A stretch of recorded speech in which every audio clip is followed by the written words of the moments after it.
E aí, galera, sejam bem-vindos a mais um episódio de Só por Cima do Meu Cadáver. Hoje a Becca trouxe um caso, assim, divulgado, porém ofuscado, pelo que ela me contou.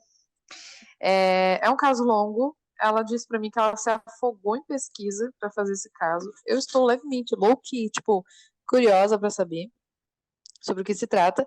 E ela disse pra mim que talvez eu coringue. Quando vocês acompanharam que ela falou que talvez eu ia coringar, eu coringuei bonito. Foi um negócio que, tipo, muita gente. A galera falou, ai, a Polly coringana é engraçada. É engraçado pra vocês, mas pra mim não foi nada A engraçado, Polly, a porque eu tenho pressão da pressão Polly alta. lá em cima. A pressão indo, tipo, 20 por sei lá o quê. Mas, enfim, sem mais delongas sobre o que é o caso de hoje, Beck. Esse é um caso que, tipo, eu já ouvi ele. É que assim, as plataformas de True Crime que eu mais acompanho é Crime Junkie. Acho que eu já citei aqui diversas vezes. Perfeitas, sem E nenhum defeito. maravilhosas. E o Mister Bollen no YouTube, né?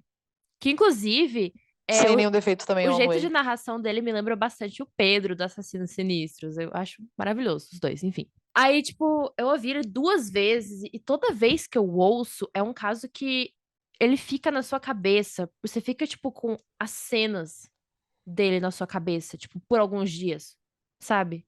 Hum, E então, tipo, ficou muito óbvio pra mim que eu tinha que trazer ele. Não tem entendi. jeito. O episódio de hoje vai ser sobre o padeiro açougueiro do Alasca, Robert Hansen. Pa- Padeiro barra açougueiro, ele tinha duas Não, o profissões. nome é padeiro açougueiro, junto. Ah, eu não Você vou vai entender perguntar por quê. depois. Tá bom. Vamos lá.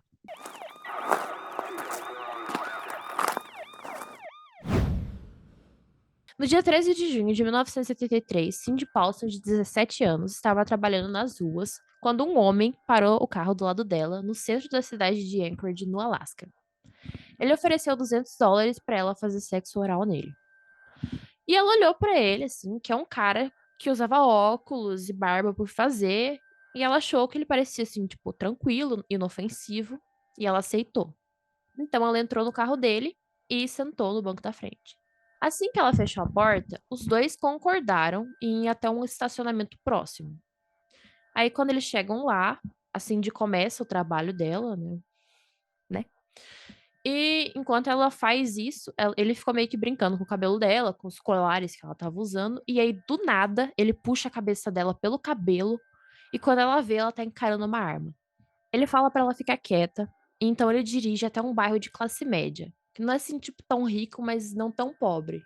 Ela meio que reparou que era, sabe, tipo, mais dinheiro. Ela não tava tão acostumada assim com isso. Assim que ele estacionou o carro, ele tirou a Cindy de lá e levou ela pra dentro da casa, no porão. Lá, ele prendeu a Cindy numa corrente que estava pendurada num pilar. Depois disso, ele passou horas torturando e estuprando ela. E aí, quando ele se cansou, ele disse pra ela que ele ia tirar um cochilo e que quando ele voltasse, eles iriam pro chalé dele na floresta.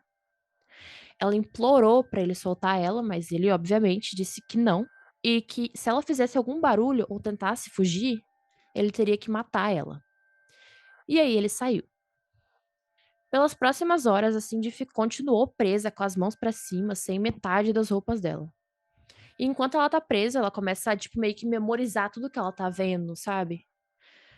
Ela vê diversos troféus de caça, um tapete daqueles que é de pele de urso, aquela mesa de bilhar. Bilhar? É, tem H no meio, né? É bilhar. Depois disso, o Robert acordou e resolveu deixar a Cindy usar o banheiro.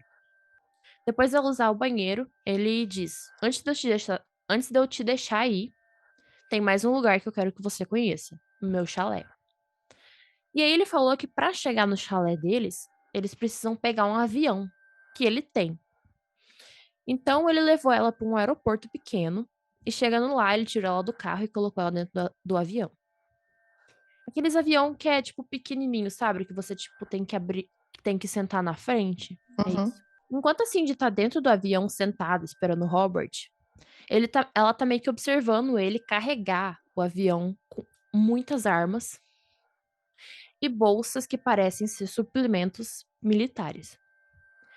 Então ela meio que pensou consigo mesma, assim, tipo, é agora ou nunca, sabe?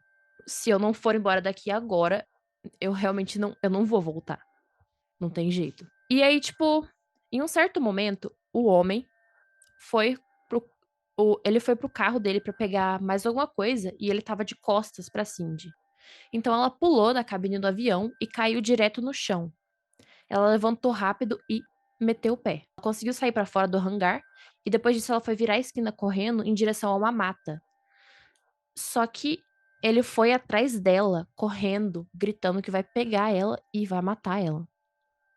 Então ela só continua correndo, atravessando essa mata até que ela eventualmente chega numa rodovia. Aí ela para e olha pra trás e vê que ele meio que parou de perseguir ela. Aí ela vai pro meio de uma rodovia. Detalhe que ela ainda tá sem calça, sem sapato e com algemas no pulso, tá? Importante de notar. E aí ela vê um caminhão passando e acena pra ele. E o caminhoneiro, vendo as condições dela, né, pôde ver que era sério, então ele parou o caminhão pra ajudar ela. Aí ela fala pra ele deixar ela num motel específico, e ele acha super estranho, porque, tipo, ela tá algemada, sem roupa, tipo, com hematomas, sabe? Bagulho, né? E aí ele fala: você tem que chamar a polícia. Mas ela fala: não, o meu namorado tá lá no motel, então só me deixa lá. E aí ele concorda, mas assim que ele deixa ela lá, ele para no telefone público e liga pra polícia. A polícia vai até o motel e encontra a Cindy ainda algemada e ainda seminua. O namorado que ela queria encontrar, que na verdade era meio que o cafetão dela, tipo, nas entrevistas ela meio que, tipo, às vezes chama ele de cafetão. Na verdade, ela chama ele de namorado, só que meio que dá a entender que ele é o cafetão dela. Então é, enfim. E aí esse cara não tava lá porque ele não tava lá quando a polícia foi lá, porque ele tava tentando achar um jeito de conseguir tirar as algemas da Cindy, porque ela ainda tava algemada. E aí um policial usa uma daquelas chaves mestras e tira as algemas dela. E quando ele faz isso, a Cindy consegue se acalmar e consegue contar o que aconteceu. Ela conta o que eu acabei de descrever e a polícia fica totalmente desacreditada com a história, porque parecia tudo tão surreal. Só que a Cindy parecia tão assustada e a história que ela contou era tão detalhada que eles acabaram acreditando nela. Então eles disseram pra ela que eles iam deixar ela num hospital. E aí no caminho eles estavam passando bem na frente daquele aeroporto que era onde ela estava algumas horas atrás. E nesse exato momento, um avião decola. E ela olha pra eles e fala: "É esse avião, é ele". E aí a polícia para no aeroporto e ordena pro avião pousar. Mas no final das contas não era o avião desse cara, e sim um avião similar. Mas aí, aproveitando que eles estavam lá, eles foram procurar o avião certo e acharam. Então eles recolheram evidências, foram falar com pessoas que estavam no aeroporto e etc. Enquanto isso, um outro policial levou a Cindy para o hospital e quando eles examinaram ela, era claro que ela tinha sido abusada sexualmente. Eles encontraram sêmen no corpo dela e hematomas dos pulsos por causa das algemas. Então, só confirmou que realmente houve um crime. Eles conseguiram descobrir quem era o dono por causa do avião que estava registrado no nome dele. E quando eles chegam na frente da casa desse cara, eles percebem que é literalmente igualzinho ao que a Cindy descreveu. Uma casa azul. E aí, quando eles veem o dono da casa, eles percebem que é igualzinho ao que a Cindy descreveu. Um homem usando óculos, com a barba por fazer. O nome desse cara é Robert Hansen e ele é dono de uma padaria local. O Robert nasceu em 1939 e ele cresceu em Westerville, Iowa. Ele era gago e super tímido. Ele também tinha aquelas manchas de acne no rosto.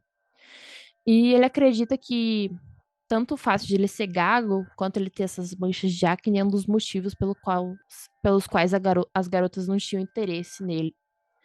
E ele odiava as meninas por causa disso. Quando o Robert se formou na escola, ele seguiu os passos do pai dele e treinou para ser padeiro. Mas ele também serviu no exército por um ano. Depois disso, ele foi instrutor de treinamento na academia de polícia na cidade de Pocahontas, no Iowa, aonde ele conheceu a primeira esposa. No inverno de 1960, o Robert foi preso por incendiar uma garagem de ônibus escolares e foi sentenciado a 3 anos de prisão. Só que ele só ficou preso por 20 meses. Durante esse tempo, a esposa dele largou ele e ele foi diagnosticado com transtorno bipolar e teve diversos episódios esquizofrênicos enquanto ele estava preso. Depois que ele foi solto, ele foi preso mais algumas vezes por roubo, mas ele nunca ficou muito tempo lá. Em 63, ele conheceu a segunda esposa, que é a Debra, e ela era professora de educação especial, que eu não realmente sei o que é, mas ela era. Eu acho que educação especial é tipo que cuida de alunos que têm algum tipo de transtorno ou alguma deficiência cognitiva ou de tipo de aprendizado, sabe? Tem uma separação, assim, tem a professora de educação especial e a professora. Daí a professora de educação especial cuida da educação desses alunos. Tipo, eles têm as aulas normais e aí tem o reforço com essa professora. Interessante. Então ele casou com a Debra e eles se mudaram eventualmente para Anchorage, no Alasca, que é aonde acontece a nossa história. E eles tiveram 2 filhos, e eles estavam vivendo uma vida que parecia normal. O Robert adorava caçar e ele passava bastante tempo no ar livre quando ele não estava trabalhando ou ficando com a família dele. Mas mesmo assim, ele continuou tendo problemas com a lei. E cara, pesquisando isso aqui, eu fiquei tão revoltada. Meu Deus do céu, Poliana. Ó, em dezembro de 1971, ele foi preso por estuprar uma prostituta e também por sequestrar e tentar estuprar uma dona de casa. Meu Deus do céu. Ele O cara foi de É. furto a estupro. Não só furto, né? Incêndio também. Incêndio em, sei lá, era garagem de ônibus, né? Uhum. Incêndio em garagem de ônibus, estupro. Cara, esse cara devia estar na cadeia, não devia nem estar solto. Então, aí ele concordou em se declarar culpado pelo caso da dona de casa, se a acusação de estupro da prostituta fosse retirada. A promotoria Oxe. concordou, Ah, eles concordaram. ah. E aí ele foi sentenciado a 5 anos. Ah, mas que bosta, velho. Mas ele só ficou preso por 6 meses. Ah, tá. Assim, um período super próximo, assim, de tempo, né? Nossa, que ódio, velho.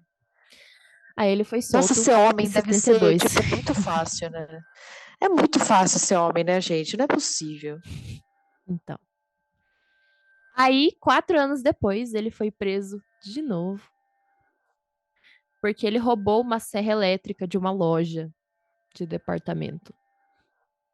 Nossa, de tanta coisa que ele podia roubar, ele rouba a serra elétrica. E daí a galera fala, um roubo genuíno, ele não vai fazer nada, né? É uma fucking serra elétrica. É. Aí ele assumiu a culpa, né? Ele falou, não, fui eu sim. E ele foi sentenciado a 5 anos, mas a sentença foi reduzida por causa do transtorno bipolar dele. E ele só ficou preso por um Ah, é, ano. o transtorno bipolar da gata, né? Ajuda ele nessa. Gente, mas que ódio, mano. Isso não é justificativa pra porra nenhuma. É claro, ele pode ser preso, sei lá, um manicômio Se fosse tipo judiciário, ou deixa. se fosse uma mulher com transtorno Não, bipolar, se eles fosse iam uma tipo, mulher, foda-se. roubou uma bala, minha filha. Você vai ficar 18 anos na cadeia. Em janeiro de 1981, ele conseguiu abrir a padaria dele. Mas você acha que ele fez isso legalmente? É claro que não, né? Obviamente. Eu ia Não. achar estranho se ele fizesse legalmente, na verdade. Ele arranjou um assalto fake na casa dele e ficou com 13 mil dólares do dinheiro do seguro que ele usou para abrir a padaria. Meu Deus do céu. Quando eles descobriram a fraude, ele disse que os troféus de caça dele reapareceram misteriosamente depois no quintal dele. E que ele só se Gente, ou esqueceu essa polícia. de avisar a seguradora. Não, ou essa polícia, tipo, realmente se faz de cega, assim, tipo, foda-se, é homem, a gente não vai ligar muito. Ou, tipo, os caras são muito burros, não é possível. E como eu falei, né, o Robert, ele adorava caçar. E em 69, 70 e 71, 4 animais que ele matou entraram num livro de recordes chamado Pope and Young. Eu nem sabia que existia um livro de recorde pra... Pra caça? Meu Deus do céu, mas enfim. Tem isso mesmo? Existe. Gente, mas que coisa. Isso é a coisa, tipo, é a definição de coisa mais americana possível. Agora voltando pro presente, pelo menos na nossa história, né? O Robert concorda em ser interrogado, mas é óbvio que ele nega tudo, né? E além disso, ele afirma que ele tem um álibi para aquela noite. Ele diz que passou a maior parte daquela noite trabalhando em um assento pro avião dele com um amigo. E aí lá pela meia-noite, ele foi para casa de outro amigo, onde eles beberam cerveja e planejaram uma viagem de pesca. De acordo com o livro Murder at 40 Below, a polícia ligou para esses dois caras e os dois disseram que ele estava falando a verdade. E o negócio é que não era só dois caras aleatórios, eram tipo caras que eram reconhecidos e respeitados pelas pessoas da cidade, sabe? Homens de negócio que as pessoas olhavam e falavam: Meu Deus, esse cara é foda. Esse que foi o rolê. Eu não me surpreendo. Então. E eles também não só falaram que o Robert estavam com eles, como eles também falaram. Eles também insistiram, falaram, tipo, pra polícia que o Robert é um cara maravilhoso, que ele é um homem de negócios incrível, que, tipo, ele jamais faria um bagulho desses. Mas jamais, gente. Gente, ele é um santo. Nunca estuprou ninguém, nunca incendiou lugares, nunca furtou 585 coisas, né? Não. Um santo. Só que assim, né, a polícia ainda ficou meio que, né? Meio? Né? E aí ela pediu pra olhar a casa do Robert. E ele concorda. Alexa? Para. Mano, que medo. Meu Deus, ela ativou do nada. Não, na moral, era primeiro a eu extra entrando aqui Mano, na juro, ligação. mano, o susto Depois que eu a levei, Alexa. o meu coração, caralho. Gente, não, ó, peraí. Antes da gente começar a gravar, tipo, um usuário extra com meu nome entrou na ligação. E, tipo, saiu como se nada tivesse acontecido. E agora a Alexa ativa. Levemente com o cu apertado. Isso tudo é praga daquela empresa que quer processar a gente. Ó, A corta gente isso não aí, pode falar. senão a gente vai se processando mesmo. Não falei nomes. Os caras, eu vou soltar espírito atrás deles, vai que, né? Enfim, voltando. Não faz isso mais, Alexa, pelo amor de Deus. Por favor, espírito, ó, deixa a gente gravar, daí você taca terror, sabe? Faz que você quebra copo. Não quebra copo não, que eu só tô com 2. Mas se quiser que, sei lá, quebrar qualquer outra coisa, pode quebrar. Só deixa a gente gravar, só. É isso. Mas então, vamos lá. Então, quando a polícia vai olhar a casa do Robert, ele concorda, né? E quando eles vão lá, eles olham primeiro o carro dele. E além do carro ser a mesma marca, a mesma cor e o mesmo modelo que a Cindy descreveu, ela também tinha dado pra polícia detalhes de dentro do carro. Tipo, ela mencionou que tinha papéis de bala nos assentos, sabe, uns bagulho detalhado assim. E tudo isso ainda tá lá. E a casa é a mesma coisa. A Cindy descreveu a casa detalhadamente, mas mesmo assim, a polícia estava procurando por um tipo de evidência física de que a Cindy esteve lá, como aquelas correntes ou cordas que ele teria usado nela, algo assim, sabe? Eles chegam a ver um pilar que ela descreveu no porão, mas não tinha nada que daria para ele colocar a corrente do jeito que ela descreveu. Eles até acharam armas na casa, mas isso meio que não deu em nada, porque, tipo assim, ele caça frequentemente, né? E a arma que a Cindy falou que ele apontou pra ela, que é uma Magnum de calibre 357 com um punho de madeira, não foi encontrada na casa dele. E aí a polícia ficou meio que dividida. O policial Greg Baker, que foi o que ouviu a história da Cindy, levou ela no hospital e tal, ele acreditava 100% na Cindy. Inclusive, a gente ama ele. Porque é isso. Mas o policial que acabou de entrar no caso da divisão de assédio sexual. Não, peraí. Ó, seguinte. Tipo, o cara tem um puto histórico criminal. E eles ainda deram o benefício da dúvida pra ele. Sabe aquele meme do carinha de Family Guy? Com aquela tabela de cores e ele, tipo... A polícia, sabe? Segurando aquela tabela de cores. Aham. É exatamente isso É aqui. bem isso aí mesmo. É a descrição desse. A menina narrando o negócio tintim por tintim. Isso não é prova suficiente, não. O cara, tipo, sei lá, estuprando alguém. Aí, se eu tirasse o estupro da prostituta e assumisse só o estupro da outra, vocês me dão menos tempo de prisão. Ah, beleza. Beleza.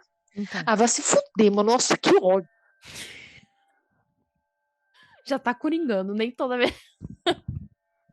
Não, eu já tô coringando, minha pressão já deve estar alta já. Não, os caras deram o benefício da dúvida, o cara com 300 coisas no histórico criminal, mano, vai se fuder.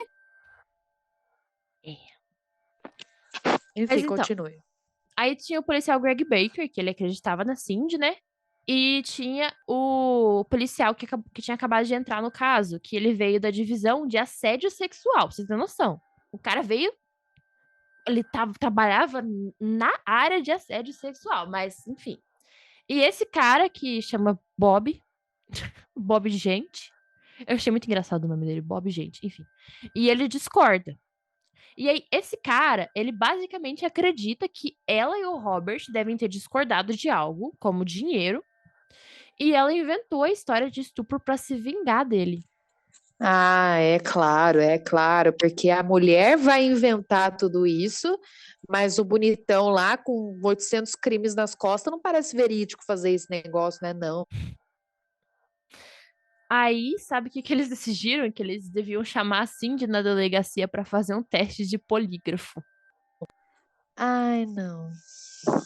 Não, Tipo, você não devia ter teste de falado polígrafo isso. pro Robert? Pra Cindy? Não, o Robert, não fui eu. Parece verídico. Parece verídico. Mano. Então tá. Aí eles entram em contato com a Cindy, né? Pra pedir pra ela descer lá na delegacia e fazer o teste de polígrafo. Só que quando eles ligam, ou até mesmo vão até o hotel onde eles sabiam que a Cindy tava ficando, não tem mais Cindy. Ela vazou. Tanto a Cindy quanto o cafetão dela deram no pé quando eles descobriram que a polícia queria que eles fossem na delegacia fazer o teste de polígrafo. Eles não queriam ter que ficar lidando muito com a polícia, já que tecnicamente o que os dois fazem é ilegal, e principalmente considerando que a Cindy é menor de idade. Então a Cindy sumiu e isso não ajudou muito no caso dela, porque já não tinha muita evidência física na casa, então era na cabeça da polícia uma palavra contra a outra. Só que aí, tipo, um era um homem de negócios respeitado, enquanto a outra era uma prostituta, e a gente sabe como o mundo funciona, né? Principalmente em casos de abuso sexual. Exatamente, a gente já teve um belo resumo aqui, né, gente? Pelo amor de Deus, o cara já tem estupro no histórico criminal dele e os caras, tipo, não, acho que ele não fez isso, não. O Bob, não. Gente boa, que isso, Bob? Da padaria lá, imagina. Padeiro. E aí, depois que a Cindy some, nada acontece. O promotor decide não continuar com as queixas contra o Bob por falta de evidência. E aí ele basicamente decide que não vale a pena, e os investigadores meio que largam o caso e deixam ele de lado. Eles só não fecharam o caso de vez porque o Robert, como a gente sabe, pelo que eu já contei da história dele, não tem o histórico mais limpo do mundo, né? Aí, aparentemente, os policiais locais tinham até um apelido pra ele. De tantas vezes que ele foi preso, era Bad Bob the Baker. Mano, eles até tinham um apelido pra esse filho da puta, porque ele cometeu muito crime, velho. Ah, vai se fuder, eles ainda tiram sarro do negócio. Então, aí, tipo, o fato de ele ter sido acusado de sequestro, estupro, foi algo que deixou eles meio desconfiados, mas aparentemente não o suficiente pra, sabe, fazer algo a Ah, respeito. não. Ah, não. O cara tem estupro no histórico, eles só ficam desconfiados. Só isso. E aí, ao invés deles fecharem o caso, o que eles fazem é mandar o caso da Cindy para a polícia estadual. Porque eles já estavam investigando uma série de assassinatos que aconteceu no estado do Alasca. Curiosamente, todas mulheres e a maioria prostitutas. Esses assassinatos que a Polícia Estadual estava investigando, eles começaram no começo dos anos 70. Primeiro, diversas mulheres dançarinas de strip ou prostitutas recebiam uma oferta de dinheiro por qualquer tipo de coisa, como ensaios fotográficos, e almoçar, jantar ou coisas mais sexuais, mas aí elas não voltavam mais. E de primeira, ninguém realmente olhou duas vezes, porque, tipo, mulheres prostitutas e tal. Mas aí, no final dos anos 80, eles encontraram o esqueleto de uma mulher perto da rodovia Elecutina. Eu não sei falar, eu não faço a menor ideia de onde surgiu esse nome, mas enfim. Perto da rodovia Elecutina. O estado de decomposição desse esqueleto estava super avançado, então até hoje eles não sabem de quem ela era. Ela é meio que chamada até hoje de Elecutina N. E foi meio que por causa disso que a polícia começou realmente a trabalhar e investigar esses casos. Um ano depois, eles encontraram, mais ou menos na mesma área, o corpo de Joanne Messina. E durante todo esse tempo, diversas mulheres continuaram desaparecendo. Em 83, o corpo de Paula Golding, de 17 anos, foi encontrado no rio Nick por pedreiros. Ela já estava desaparecida havia 5 meses e o corpo dela foi encontrado perto do corpo de Cherry Morrow, de 23 anos, que tinha sido encontrada um ano antes no mesmo local por 2 policiais que estavam de folga caçando. E eles também encontraram cartuchos de calibre 223 perto de ambos os corpos e depois de examinarem, foi determinado que esses cartuchos eram do mesmo rifle de caça. Aí depois disso tudo, quando em 83 os policiais estaduais receberam o caso da Cindy, o nome do Robert, tipo, ele já estava meio que na lista de suspeitos, porque eles estavam analisando diversas pessoas, mas aí eles receberam o caso da Cindy, aí tipo, foi lá pra cima, sabe? Subiu. E aí, quando eles começaram a olhar o arquivo do Robert Hansen, eles veem um padrão, tipo, bem claro, né? Que a gente, acho que todos nós vimos. De acordo com o livro Butcher Baker, de Walter Gilmore e Leland Hale, tinha um caso de uma mulher chamada Robin, que acusou o Robert de sequestrar ela à mão armada no estacionamento de uma cafeteria. Ele amarrou as mãos delas, abusou sexualmente dela e ela acredita que ele ia matar ela, porque ao invés de a levar para casa, ele só continuou dirigindo ainda mais adentro da floresta. Só que a Robin conseguiu convencer o Robert a deixar ela ir. O que ele fez? Só que antes dele fazer isso, ele ameaçou matar os pais dela e o filho dela, sabe, básico, se ela contasse a alguém o que aconteceu.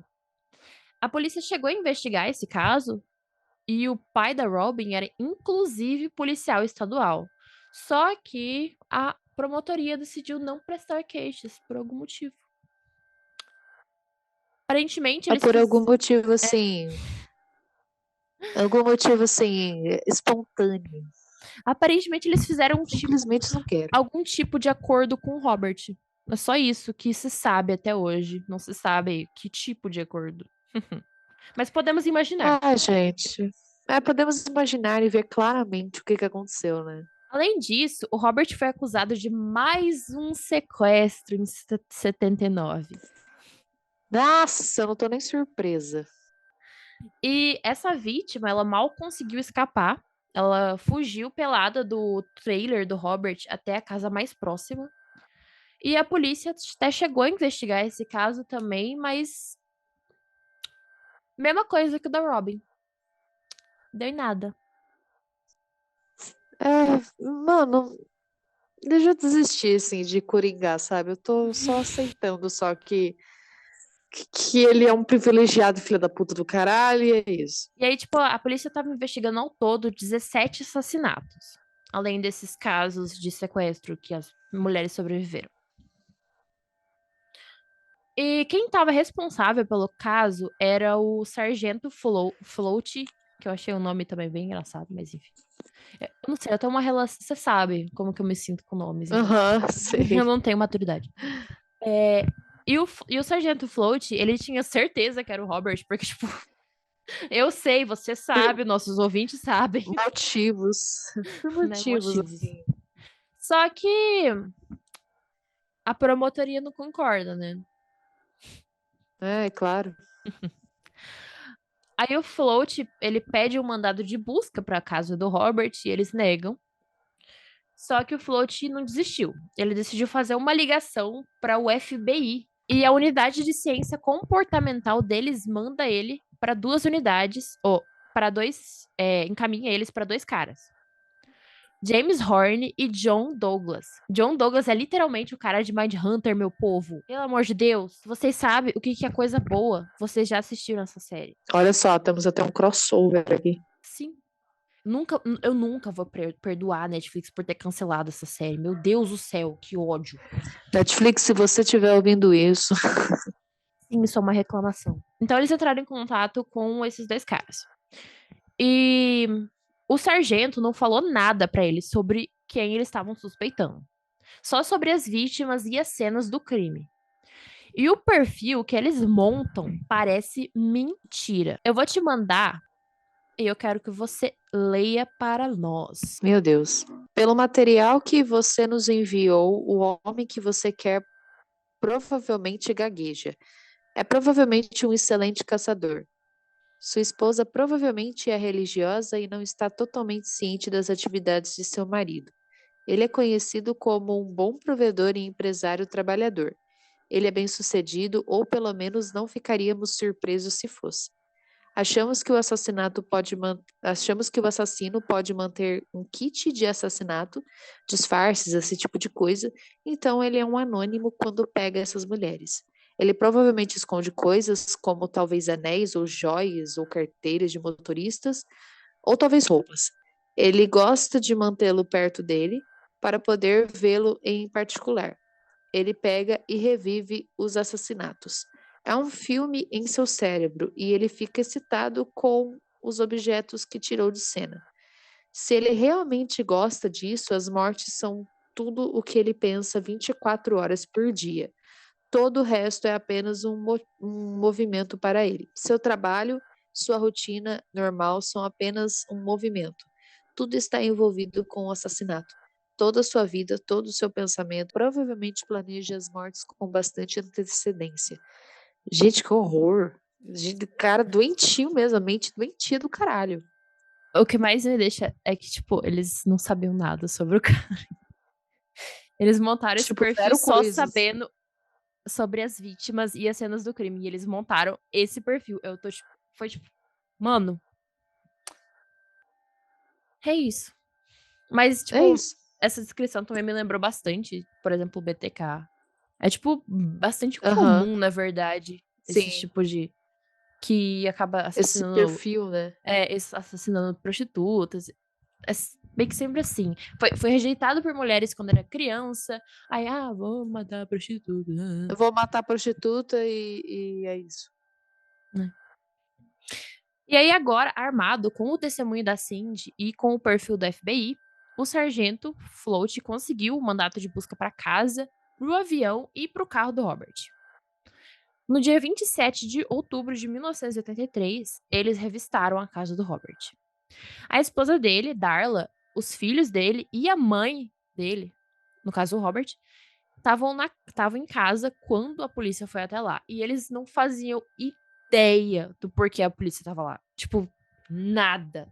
Totalmente no escuro. E eles ficaram totalmente chocados quando eles descobriram o motivo, né? A Darla tinha ficado do lado do Robert quando ele foi acusado de roubo e até mesmo de quando ele foi acusado de sequestro e de estupro, sabe?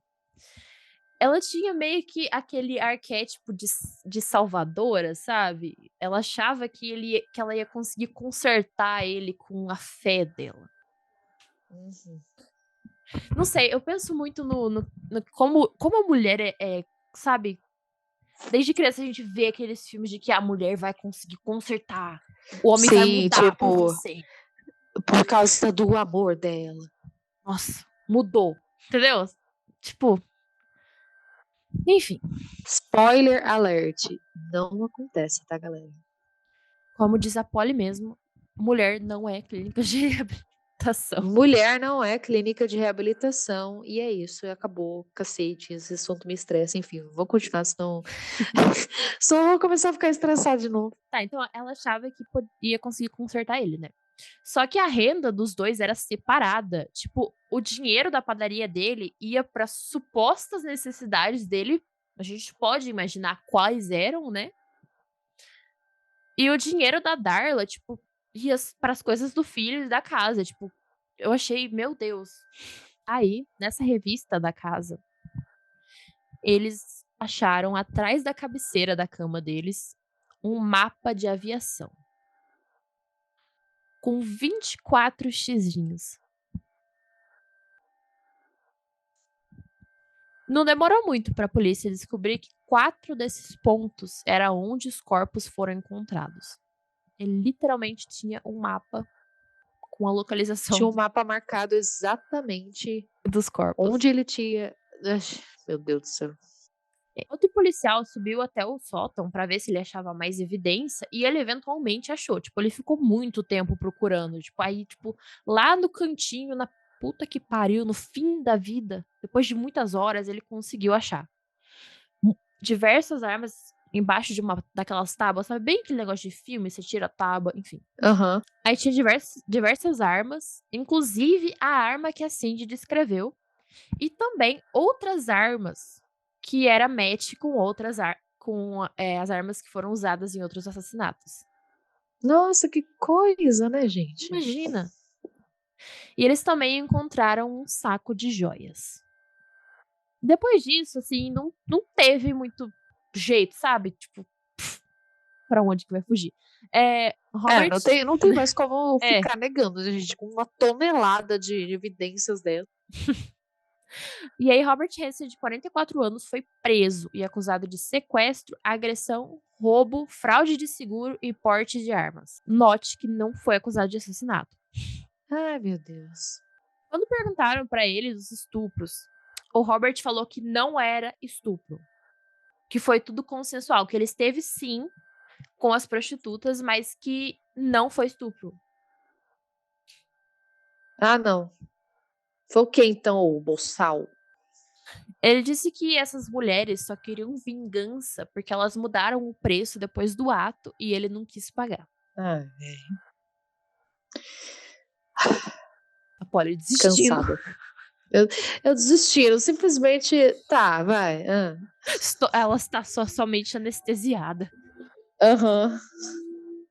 Aí, depois de preso, os amigos do Robert, que eram o álibi dele, foram lá na polícia e confessaram que era mentira o que eles falaram, sabe? O Robert não tava com eles. Enquanto o Robert está preso, a polícia começa a trabalhar para conseguir mais evidência para poder acusar o Robert de assassinato. Aí eles confirmam os 4 pontos marcados como os 4 locais que eles encontraram os corpos e confirmam também as joias que eles encontraram como pertencentes a uma 5ª mulher que tinha sido dada como desaparecida. Além disso, confirmam também que os cartuchos encontrados em diversas cenas de crime eram do rifle do Robert. Então eles já estavam assim, estavam acumulando, sabe, uma quantidade significante de evidência. Estavam prontos aí para ir para julgamento. Mas antes disso, eles receberam uma ligação do advogado do Robert.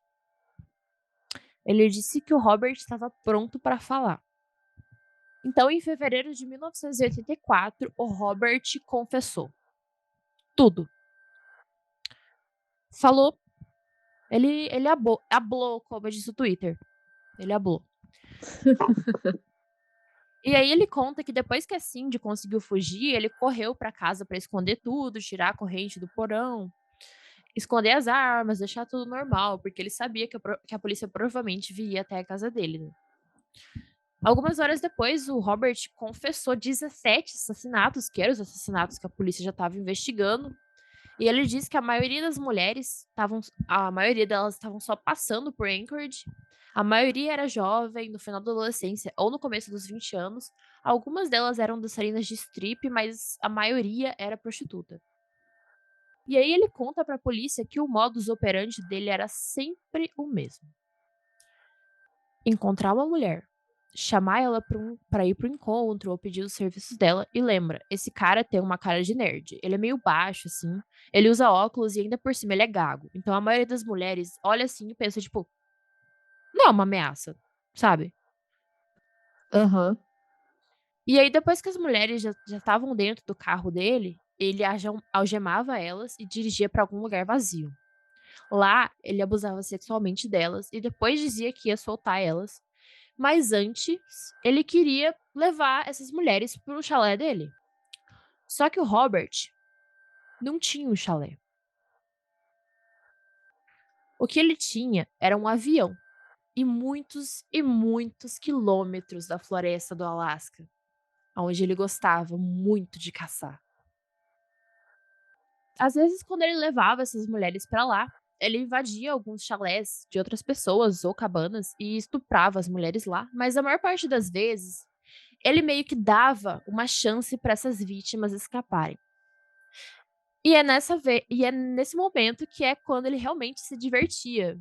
Ele caçava essas mulheres do mesmo jeito que ele caçou animais por anos. Meu Deus. A maior parte das vítimas morriam correndo dele, normalmente com um tiro nas costas. Durante a confissão, o Robert fala que foi rejeitado por muito tempo pelas mulheres e que sequestrando, agredindo e matando as mulheres era como ele recuperava o controle. E ele também contou sobre como ele classificava as mulheres em duas categorias: as mulheres boas e as mulheres más.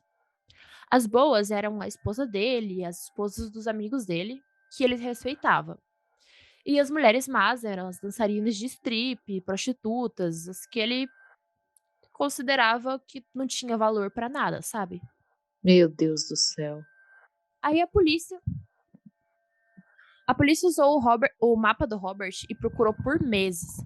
E até chegaram a levar o Robert com eles para encontrar os corpos. E aí os investigadores encontraram os corpos de Sue Luna, Malai Larson, Delin Frey, Teresa Watson, Angela Federne, Tamara Peterson e Lisa Futrell. E aí, tipo, é aquilo que eu te falei. Antes da gente começar a gravar, eu te disse que o caso do Robert não era tão conhecido. Eu acho que ele pegou mais reconhecimento mais ou menos agora que começou a ter mais true crime, sabe, com a internet. Aham. Uhum. Mas ele não era tão conhecido porque o caso dele aconteceu mais ou menos na mesma época que casos grandes como o do Ted Bundy, do Charles Manson, do John Wayne Gacy, do Zodiac Killer.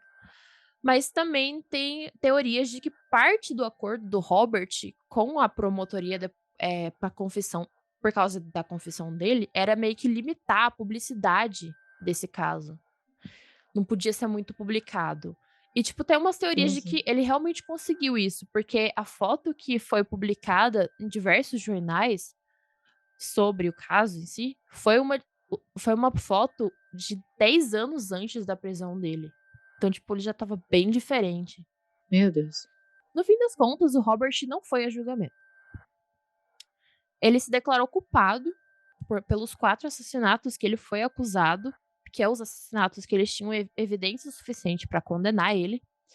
E ele admitiu ter cometido mais 13 assassinatos e mais uns 30 abusos sexuais por aí. Mas ele meio que não foi acusado por isso. Acho que provavelmente por claro falta de que não. evidência. Não. Um artigo do New York Times de 84 diz que 3 desses assassinatos foram cometidos quando ele deveria estar preso por conta das outras acusações que a gente mencionou. O juiz sentenciou o Robert a 465 anos mais vida na prisão, sem chance de condicional. Ele foi para uma penitenciária na Pensilvânia, que foi um acordo que ele fez com a promotoria. Eventualmente, ele foi transferido de volta para o Alasca em 88, mas os guardas, eles encontraram planos de fuga na cela dele. E depois disso, ele foi transferido para outra prisão, onde ele ficou lá até falecer, aos 75 anos, no dia 21 de agosto de 2014, de causas naturais. É isso. Filha da puta morreu, assim, tipo... A Cindy continuou escondida. Eu fui procurar sobre a Cindy, né? A Cindy continuou escondida enquanto o Robert ainda estava solto, por motivos de segurança, sabe? Mas quando ele foi preso, há rumores de que o Sargento Float e a esposa do Sargento Float levaram a Cindy pra jantar pra comemorar. Só que depois do julgamento, a Cindy foi embora de Anchorage E atualmente não se sabe muito dela, mas acredita-se que ela continua morando no estado de Alasca com o marido e filhos. A esposa do Robert, a Darla, se divorciou dele eventualmente e se mudou do Alasca por conta de todo o assédio moral que ela e os filhos dela estavam recebendo. E hoje em dia ela mora e trabalha na Rússia. Tem um filme a respeito do Robert também, tá, gente? Chamado Sangue no Gelo, cujos protagonistas são interpretados pelo John Cusack, o Nicolas Cage e a Vanessa Hudgens. Eu fiquei chocada porque eu não fazia a menor ideia que esse filme existia.